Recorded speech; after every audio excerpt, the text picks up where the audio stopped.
지금 강대국 소련이 우크라이나를 침공했고요. 전 세계인의 관심이 그곳에 집중되고 있습니다. 미국은 우크라이나 대통령 젤렌스키에게 미국으로 피신을 하라 이런 제안을 했습니다. 그런데 젤렌스키가 이런 말을 합니다. 지금 여기는 전쟁이 벌어지고 있습니다. 내게 필요한 건 피신이 아니라 실탄입니다. 젤렌스키의 이 메시지가 국민들에게 큰 용기를 주었고요. 또 전 세계 리더들에게 많은 울림을 주었습니다. 우크라이나가 어떻게 이 전쟁 상황을 극복하고 있는가? 젤렌스키의 한마디, 내게 필요한 것은 피신이 아니라 실탄입니다. 작년 아프가니스탄에도 전쟁이 일어났습니다. 탈레반이 수도 카불 외곽에 도착했을 때 아프가니스탄 대통령은 해외로 도피하고요. 그 다음 날에 수도 카불은 탈레반에게 점령을 당합니다. 이런 질문을 해보았습니다. 왜 아프가니스탄은 탈레반에게 그렇게 쉽게 수도가 점령되지? 우크라이나는 소련을 상대로 어떻게 이렇게 버티고 있지? 여기서 발견한 건 리더의 역량의 차이입니다. 리더가 누구인가에 따라서 그 나라의 공동체가 살기도 하고 버티기도 하고 쉽게 무너지기도 한다는 겁니다. 성경에는 다양한 메시지가 있습니다. 오늘은 리더에 대한 메시지를 보려고 합니다. 오늘 주일학교 예배를 드리면서 가장 바랬던 메시지는 이들이 크리스천 리더로 성장하는 것이고 또 여러분의 삶도 좋은 리더로 성장하는 것입니다. 성경에 많은 리더가 있는데요. 가장 좋은 리더 중에 한 명이 모세입니다. 모세가 좋은 리더로 성장한 이유는 무엇일까? 제가 목회를 하면서 깨달은 게 있습니다. 그는 광야에서 40년을 지낸 다음에 하나님이 이스라엘 백성을 애굽에서 이끌어내는 리더로 부르시는데요. 그러면 광야에서 준비된 모세의 성품이 무엇인가? 그게 바로 온유입니다. 우리는 온유를 어떤 부드러운 성격으로 이해하는데요. 온유는 그 당시 자료를 보면 주인에게 길들여진 성품을 말합니다. 그는 광야에서 환경이 아니라 하나님께 길들여졌습니다. 이게 온유입니다. 하나님께 길들여지니까 그는 나중에 출애굽의 리더가 됩니다. 다윗의 리더십은 지금 이스라엘의 정신적인 힘이 되고 있습니다. 이스라엘 국기를 보면 다윗의 별이 있습니다. 또 역사를 보면 이스라엘은 많은 어려움을 당하는데요. 그때마다 유대인들은 가슴에 다윗의 별 배지를 달았습니다. 어려움이 있을 때마다 그 고난을 이겨냈습니다. 그러면 다윗의 리더십이 무엇인가? 이 질문을 했고요. 시편 23편을 보려고 합니다. 시편 23편은 많이 알려진 시입니다. 아마 전 세계에서 가장 많이 알려진 시 중에 하나가 시편 23편입니다. 여호와는 나의 목자시니 내게 부족함이 없으리로다. 다윗은 목동 경험을 하면서 이 시를 썼습니다. 이 고백이 주는 의미가 무엇일까요? 어떻게 역경을 이기고 성장하는지를 보여줍니다. 여호와는 나의 목자, 이 말에는 우리는 양이라는 의미가 있습니다. 다윗은 자신이 누구인지를 알았습니다. 자신을 양으로 이해하고 인도하시는 하나님을 만나는 것이지요. 그는 목동으로 살면서 하나님이 우리를 어떻게 인도하시는가 이해를 했는데요. 그 과정이 성경에 다 하나하나 기록은 되어 있지 않습니다. 그런데 그가 목동으로 살면서 양을 보고 관찰했고 그 관찰함 속에서 하나님과 우리의 관계를 이해했다고 하면 양에는 어떤 특징이 있지? 다양한 특징이 있습니다. 양은 시력이 약합니다. 3m를 벗어나면 제대로 사물을 보지 못할 정도로 약한 시력을 가지고 있습니다. 그러다 보니까 많은 사고가 실제로 일어나기도 합니다. 터키 한 마을에서 있었던 일인데요. 2005년에 500여 마리의 양들이 낭떠러지로 떨어지는 사건이 일어납니다. 양 한 마리가 절벽으로 가니까 그 양의 꽁무니를 따라가다가 절벽 아래로 떨어지니까 그 뒤에 양들이 멈추지 않고 따라가다가 모두 다 죽어가는 사건이었습니다. 500여 마리가 떨어졌고요. 그 중에 450마리가 죽었고 50여 마리는 먼저 떨어진 양들이 쿠션 역할을 해서 살 수 있었다. 이 기사를 보았습니다. 또 아프리카 스프링팍스에서는 수천 마리의 양떼들이 죽는 사건이 동일하게 일어났습니다. 양 한 마리가 절벽 아래로 가다가 떨어지는데 그 양을 따라가던 다른 양들도 모두 다 죽임을 당한 겁니다. 시력이 약하니까 그런 사건이 일어나게 되는데요. 그러면 그 양들에게 절대적으로 필요한 게 바로 목자의 인도입니다. 양이 살아가면서 두 개의 눈이 있습니다. 하나는 그들이 가지고 있는 시력이 있습니다. 그 시력은 약합니다. 또 하나는 목자가 인도하는 눈이 있습니다. 그것은 비전이라고 할 수 있습니다. 내가 보는 것은 시력이 되지만 목자가 보여주는 것, 하나님이 보여주는 것, 하나님이 보여주는 그것에 믿음으로 따라가는 삶, 이게 바로 비전의 삶입니다.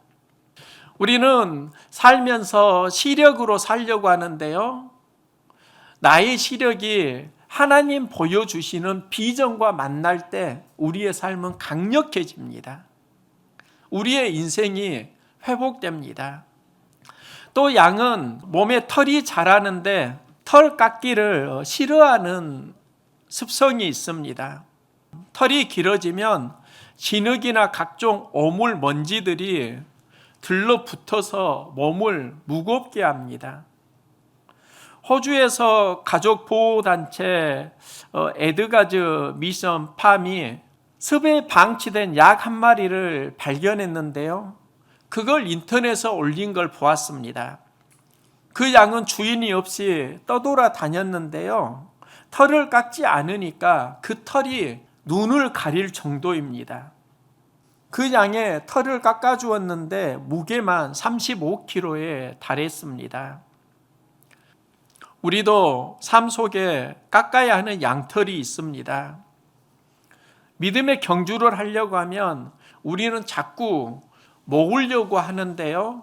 모으는 삶보다 더 중요한 건 먼저 깎아내는 삶, 버리는 삶입니다. 사람은 모아야 행복하다고 생각하는데 버릴 때 더 행복합니다. 사람이 느낄 수 있는 가장 큰 행복이 무엇인가? 영국의 한 단체에서 이런 설문조사를 했는데요. 사람이 느낄 수 있는 행복의 3가지를 사람들에게 들었습니다. 사람이 느낄 수 있는 가장 큰 행복에는 사랑하는 남과여의 관계에서 오는 행복이 있다. 그 행복이 사람에게 엄청난 카타르시스를 준다. 이거 이해할 수 있습니다. 그리고 또 하나는 아름다운 노래를 들을 때 사람은 참 행복하다. 네, 아름다운 노래를 들으면 그곳에서도 엄청난 희열을 느낄 수 있습니다.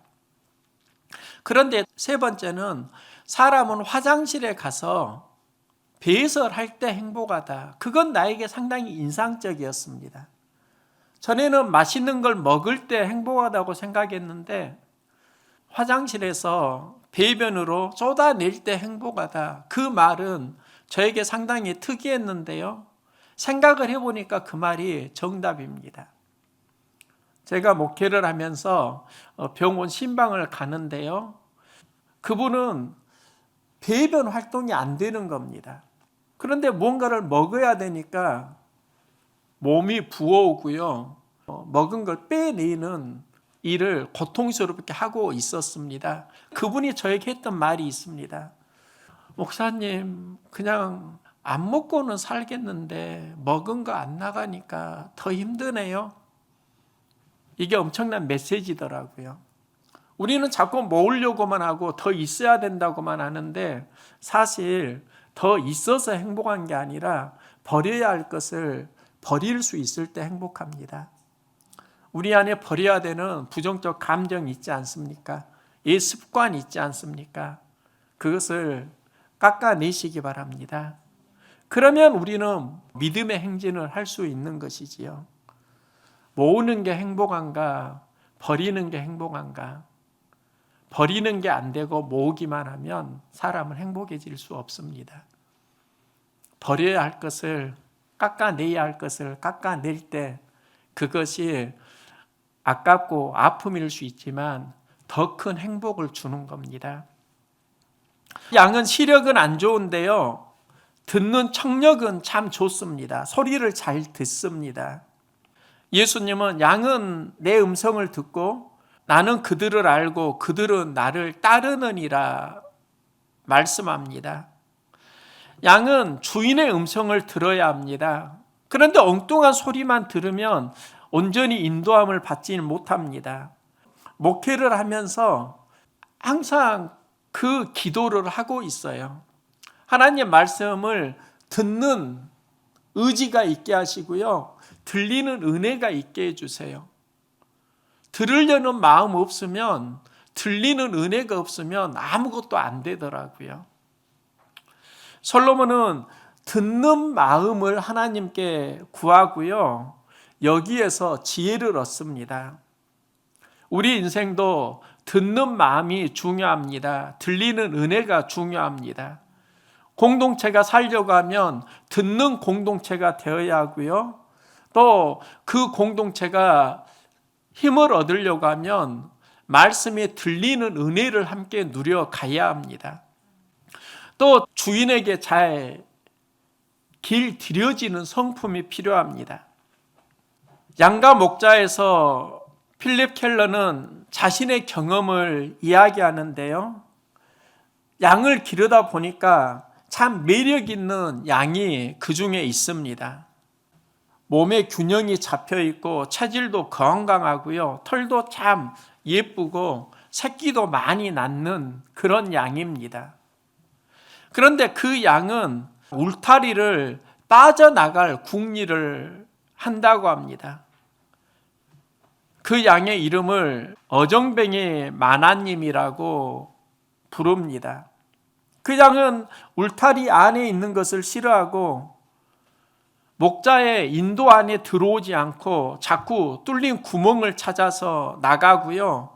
문제는 이 어정뱅이 마나님이 나가니까 새끼들도 그 양을 따라가면서 공동체가 어려워지는 겁니다. 이런 일이 반복되니까 결국 이런 결정을 내립니다. 목장 공동체를 위해 그 어정뱅이 마나님을 결국은 죽이는 겁니다. 그러면서 그가 하는 말이 그런 겁니다.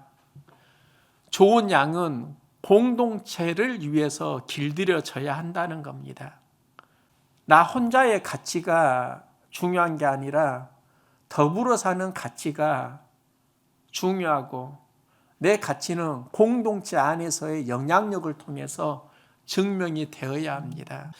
또 양은 맹수의 공격을 받으면 위험합니다.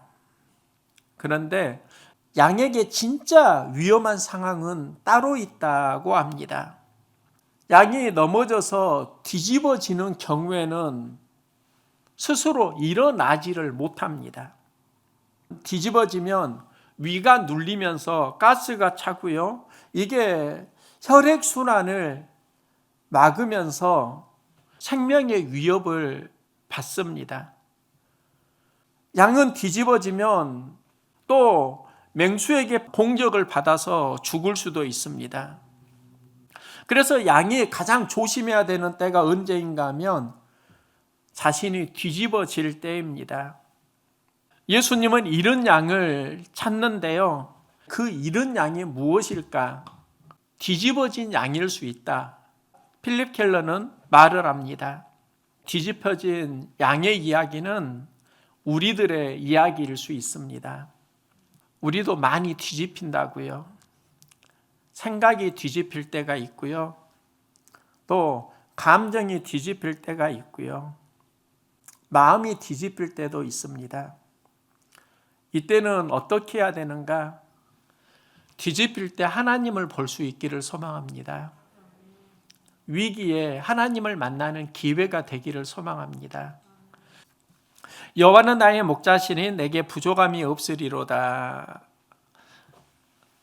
다윗은 하나님은 나의 목자라고 하면서 또 부족함이 없다 이렇게 고백을 하는데요. 그러면 하나님이 나에게 부족함이 없다 이게 무엇을 말하는 것일까? 다윗에게 부족한 것이 정말 없었을까? 왜 목동으로 살면서 왜 부족함이 없었겠습니까? 그런데 다윗은 부족함이 없었다 이렇게 고백합니다. 내가 힘들고 어려울 때 하나님께서 필요한 것을 주신다라는 의미입니다. 나에게 필요한 것을 하나님께서는 아시고 채워주신다. 그래서 나에게 부족한 것이 없다. 이 고백을 다윗은 하고 있는 겁니다. 그러면 내게 부족한 것이 없으리로다. 이게 물질적인 것뿐일까? 즉 내가 뭘 먹어야 할 때 푸른 초장으로 인도하는 것, 이게 하나님의 사역의 본질일까? 이 질문도 해보면서 다윗을 인도하신 하나님은 어떤 분이었는가? 다윗은 이새의 막내 아들로 양을 돌보는 목동이었습니다. 그가 성장하는 과정을 보면은요, 다윗은 목동으로 살면서 양을 돌보는데 공격하는 맹수를 만납니다. 소년 다윗은 그 맹수를 보고 무서워하고 또 두려움을 느낍니다. 좌절감을 느낍니다. 이때 하나님이 다윗 안에 용기를 주십니다. 그 용기를 가지고 문제 직면의 힘을 키우고요. 물매질을 배웁니다. 이 물매질로 양을 공격하는 맹수를 물리치고 이 실력이 그에게 쌓이면서 나중에 누구를 만나는가? 골리앗을 만나는 겁니다. 일상에서 자기에게 주어진 일에 용기를 가지고 최선을 하니까 그게 실력이 자라게 되고 또 골리앗을 만났을 때 이스라엘 백성들은 모두 다 두려움에 떨고 있습니다. 하지만 다윗은 그 골리앗을 보면서 골리앗보다 크신 하나님을 보십니다. 용기가 생겨납니다. 그리고 이 용기가 새로운 해석을 허락해 줍니다. 골리앗이 크니까 많은 사람은 두려움에 떠는데 다윗은 골리앗 내 물매질로 맞힐 곳 많다. 내 물매질에 골리앗 피하지 못하겠다. 때릴 곳 많다. 해석이 달라지는 겁니다. 다윗은 용기를 내서 골리앗을 쓰러뜨리고요. 이스라엘 왕이 되기 전에 만나는 전 단계가 시글락 공동체입니다. 다윗이 이스라엘에 쫓길 때 많은 사람들이 다윗을 따라오는데요. 그들을 데리고 도망가서 공동체를 이룬 게 시글락 공동체이고요. 이 시글락 공동체를 다윗과 용사들이 비운 사이에 아말렉 사람들이 와서 그의 가족들, 여성들과 아이들을 모두 다 잡아가고 시글락 공동체를 불태웁니다. 다윗이 성에 들어왔을 때 성은 불타고 가족들은 사로잡혀가고, 그래서 그를 따르던 사람들이 울고 온통해하면서 분을 내다가 이제 돌을 들고 다윗을 따라와서 우리가 이렇게 되었다, 다윗을 죽이려고 합니다.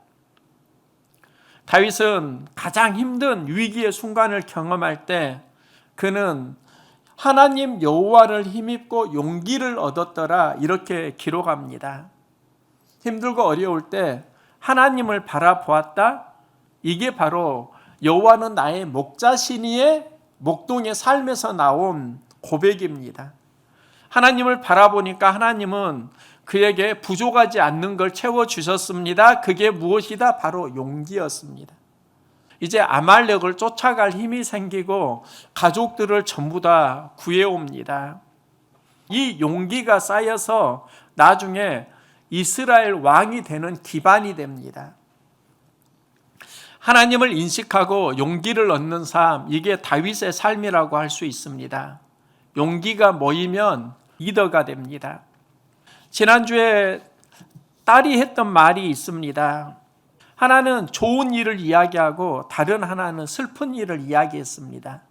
슬픈 일을 이야기하는데 그게 내 마음속에 와 닿는 게 있었습니다. 슬픈 일은요, 학교 앞에서 아빠 나 무단 횡단했어요. 이게 그에게 슬픈 일이었습니다. 순간 무슨 사건이 나지 않았는가 걱정이 되어서 물었습니다. 혹시 무슨 사고 났니? 그러니까 그게 아니라고 합니다. 무단 횡단이 나쁜 일인데 자신이 그것을 해서 슬프다, 그 말을 하는 겁니다. 그때 제가 이렇게까지 무단 횡단 하나로 아픔과 슬픔을 느끼는 딸의 모습이 좀 이해는 되지만 좀 도리어 걱정도 되더라고요. 그래서 말했습니다. 지난 일은 신경 쓰지 마. 앞으로 안 하면 되잖아. 그래도 자꾸 무단 횡단한 것을 딸이 신경 쓰고 있는 겁니다. 그 이유를 살짝 알 수 있었습니다. 그 앞에 차가 있었고 그 차에 학교 선생님이 타고 있었다는 겁니다. 그가 신경 쓰고 있는 것은 무단 횡단도 있지만 그 무단 횡단하는 걸 보는 선생님의 시선을 신경 쓰고 있었던 것이지요. 무단 횡단을 했는데 딸은 그것을 본 선생님 때문에 신경을 많이 쓰고 있구나, 이런 생각을 하면서 단순한 거, 우리가 어떤 사건을 경험하는데 그 사건 속에서 누구를 인식하느냐에 따라서 감정과 힘이 달라진다는 겁니다. 저도 예전에 시내에서 불법 유턴을 한 적이 있습니다. 유턴을 하면서 차를 돌았는데 제 마음이 진짜 돌게 된 것은요, 불법 유턴으로 차를 돌릴 때 앞에 경찰이 있더라고요. 경찰 보니까 마음이 진짜 돌았어요. 누가 보이느냐에 따라서 감정이 많이 달라지는 겁니다. 다윗은 항상 하나님을 인식합니다. 하나님과 동행합니다. 여기에서 수많은 영감을 얻는 겁니다. 그 영감 중에 하나가 여호와는 나의 목자라는 고백입니다. 다윗의 삶은 동일하게 반복되는데요. 하나님은 어떤 분인가? 나에게 목자이다. 그리고 나는 양이다. 우리는 양이고 하나님은 목자이고, 그래서 목자의 보호와 인도를 받는다. 여기에서 그는 성장을 이루어 갑니다. 하나님을 목자로 인식하면 하나님은 눈을 인도해 주십니다. 비전이 열립니다. 하나님을 목자로 인도하면 듣는 귀를 인도해 주십니다. 깨닫는 마음이 열립니다. 하나님을 목자로 인도하면 언어를 인도해 줍니다. 노래하는 시인이 됩니다. 하나님을 목자로 인도하면 낙심된 마음을 용기 마음으로 전환해 주십니다. 다윗은 하나님을 목자로 이 지혜와 용기를 얻었고요. 이 지혜와 용기를 가지고 살아가니까 내게 부족함이 없으리로다가 나오는 겁니다. 나는 목사로 살면서 두 가지 기도를 합니다. 교회 공동체에서 좋은 리더가 되게 해주세요. 다른 하나는 좋은 동역자 만나게 해주세요. 여기에서 얻은 답이 있습니다. 하나님을 먼저 리더로 인정하는 겁니다. 하나님을 리더로 인정하고 따르다 보면 리더가 무엇인가를 배우게 되고요. 세상의 리더가 되어가는 삶, 이게 성경에 올리더라고요. 다윗은 여호와는 나의 목자입니다. 내게 부족함이 없습니다.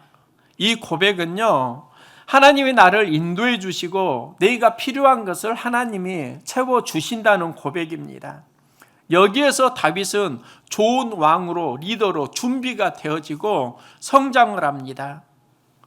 우리는 연약합니다. 홀로 이 세상을 감당할 수 없습니다. 이때 하나님은 목자가 되십니다. 하나님은 보호해 주시고 인도해 주십니다. 하나님은 인식하는 만큼 역사하십니다. 하나님을 누구로 인식하느냐, 얼마만큼 인식하느냐에 따라서 우리는 그만큼 믿음은 닮아갑니다. 하나님을 인식하면서 살아가십시오. 내가 인정하는 만큼 그 믿음을 보시고 하나님은 우리를 성장시켜 줍니다. 오늘 말씀은 우리는 양, 목자 하나님은 리더인데요. 양은 연약합니다. 하나님을 목자로 인정하면 하나님은 우리 인생의 리더가 되십니다. 하나님의 인도를 받으면서 하나님께 쓰임받는 좋은 리더, 또 쓰임받는 동역자의 삶을 함께 살아갈 수 있기를 소망합니다.